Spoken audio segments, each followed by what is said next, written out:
Hi friends, అందరికీ good morning. Welcome to village life tomatoes.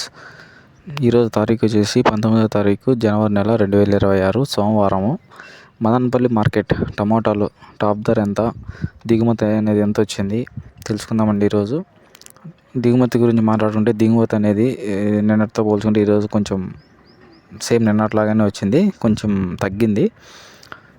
ఇంకా ధరల విషయంలో మాట్లాడుకుంటే టాప్ ధర వచ్చేసి ఈరోజు మదనపల్లి మార్కెట్లో 25 కేజీల బాక్సు టాప్ వచ్చేసి 460 రూపాయల వరకు 8 గంటల 30 నిమిషాల వరకు జరిగిన ఏలంపాటు ప్రకారం 460 రూపాయల వరకు టాప్ రేట్ అనేది వెళ్ళిందండి ఈరోజు మదనపల్లి మార్కెట్లో. ఇంక యావరేజ్ ప్రైస్ వచ్చేసి ఈరోజు 250 రూపాయల నుంచి 350, 400 రూపాయల వరకు తీసుకున్నారండి యావరేజ్ ప్రైజు. లో ప్రైస్ వచ్చేసి 100, 120, 130 రూపాయలు అండి ఈరోజు మదనపల్లి మార్కెట్లో. టాప్ రేట్ వచ్చేసి 460 రూపాయలు అండి ఈరోజు మదనపల్లి మార్కెట్లో. చూడాలి రేపు ఏ విధంగా వెళ్తుంది మార్కెట్. ఈరోజు అయితే టాప్ వచ్చేసి 460 రూపాయలు అండి. కొత్తగా ఎవరైనా మన ఛానల్ చూస్తున్నట్లయితే ప్లీజ్ సబ్స్క్రైబ్ చేసుకోండి. డైలీ మీకు నోటిఫికేషన్ ద్వారా వీడియో అందుతుంది. రోజు